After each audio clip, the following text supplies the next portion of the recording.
Rosario Rubiolo, docente de la Cátedra de Forrajes y subdirectora del Tambo de Escuela. Rosario, ¿qué estuvimos viendo aquí en esta jornada especial con alumnos y en donde hemos visto a campo el funcionamiento de una picadora de maíz?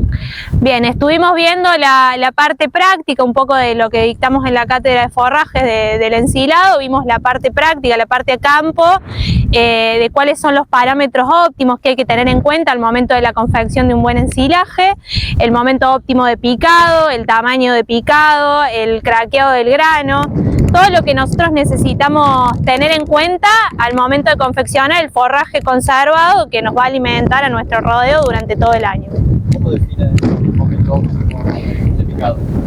El momento óptimo de picado se puede definir a través de varios parámetros. Uno puede ser visual, a campo, sacando una espiga, rompiéndola a la mitad y viendo lo que se conoce como la línea de leche, entre un medio y un cuarto de línea de leche. Eso lo podemos asociar con un 35% de materia seca, que es lo que se busca principalmente para el momento de confeccionar el silo. En ese momento es como que las bacterias que trabajan adentro del silo, porque este método es de conservación del forraje a través de la fermentación de bacterias anaeróbicas, entonces es la condición necesaria de materia seca para que este proceso se desarrolle de la mejor manera posible.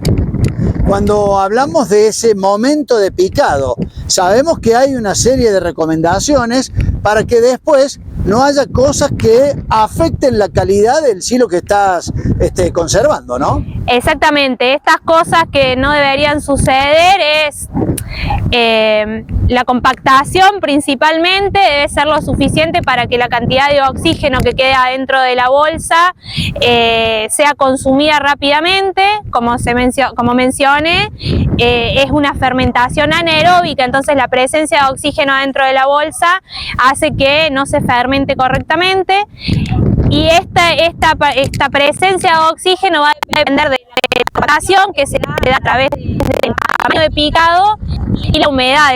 Nosotros tenemos un material más seco, es más difícil compactarlo que si tenemos un material más húmedo, y ahí empezamos a jugar con lo que es el tamaño de picado. ¿Cuál es el tiempo óptimo de la confección de un silo? Empezamos a armarlo hasta que cerramos la bolsa. Eso va a depender mucho de la velocidad en que pueda hacerse o en que pueda darnos el servicio del contratista.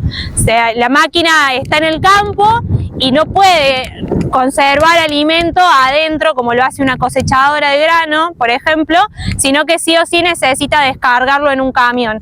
Entonces, al necesitar descargarlo en un camión, si tienen pocos camiones, eso hace más lento el proceso, pero el tiempo que tiene que ser acotado es desde que se corta hasta que se embolsa. Una vez que se embolsa, ya no tenemos ese riesgo de degradación del material, y lo que ya está embolsado ya se va empezando el proceso de fermentación.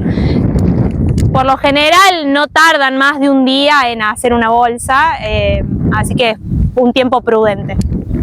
Bien, Rosario, ya que hablamos de este tipo de producción de alimento animal, tanto para tambo como para carne, sí. ¿Qué es lo recomendable para cada una de las producciones?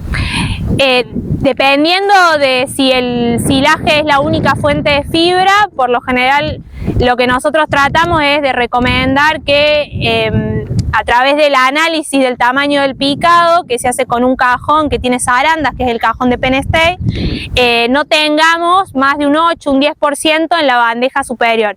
Ese 8 o 10% del tamaño de la fibra, que es de aproximadamente 18, 20 milímetros, es lo que estimula la rumia en el animal, y va a depender, como bien dije, de si es la única fuente de fibra. Si es la única fuente de fibra, entre un 8 y un 10, y si hay otra fuente de fibra, podemos irnos entre un 3 y un 5%.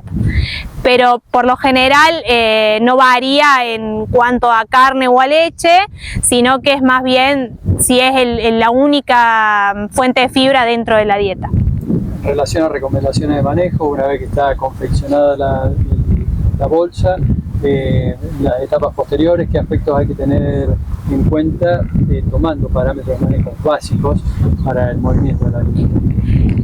Principalmente la forma de extracción, una vez que nosotros abrimos la bolsa y el material está en contacto con el oxígeno, eso ya se empieza a oxidar, ya empiezan a trabajar las bacterias aeróbicas, entonces se recomienda un mínimo de extracción de 40 centímetros, que es hasta donde puede ingresar el oxígeno una vez que la bolsa está abierta. Y la forma de extracción, una cosa muy distinta es sacar solamente una parte y que quede material a los costados, que eso constantemente se va a empezar a degradar, versus una extracción mucho más cuidadosa de todo el material del frente de la bolsa, que eso también ayuda no solo a que no se fermente el alimento o a que no se degrade, sino además a aprovechar la totalidad de ese material.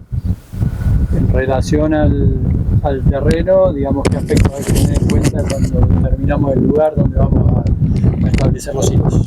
Bien, tiene que ser un terreno alto donde se drene rápido, o sea que no se hagan charcos, que no se junte agua, porque una vez que nosotros empezamos a extraer el material de las bolsas, que empezamos a utilizar el alimento, si se hace barro en la boca es mucho más difícil extraerlo, y ni hablar de que si se cae ya no nos sirve más.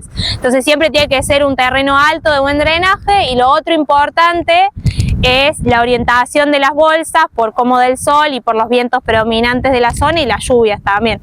Tiene que ser norte-sur para que el sol le dé de manera pareja y el viento también. Con el silo confeccionado, la bolsa cerrada, hay algunos parámetros de medición durante el proceso en el cual la bolsa permanece en el campo. Sí, se puede, con la bolsa cerrada lo que se hace previo a suministrar el alimento, que es, digamos, una de las cosas más importantes después para poder formular una dieta, es sacar una muestra del material, que se hace una muestra compuesta de toda la bolsa. Cada 10 metros se abre la bolsa, se saca un puñado de ese material y después se tapa el hueco que se hizo en la bolsa, porque es muy importante que, digamos, que no siga entrando oxígeno. Y se manda a analizar al laboratorio. De eso lo que a nosotros nos interesa saber es la digestibilidad de la fibra, la cantidad de almidón, la energía metabolizable, la proteína, porque en base a eso después nosotros, sabiendo la calidad del silaje y la calidad del resto de los alimentos que forman parte de la dieta, cuál es la participación que necesitamos para cumplir los requerimientos del animal. Después se puede medir pH in situ con pHímetros, temperatura. En el momento de la confección también tenemos herramientas que nos permiten saber la calidad en ese momento, que son los NIRS portátiles. Pero principalmente eso, es la calidad, la temperatura y el pH. Se recomienda que el análisis de calidad sea una vez ya estabilizado el silo, que es aproximadamente a los 30-35 días, previo a abrir la bolsa para poder confeccionar la dieta.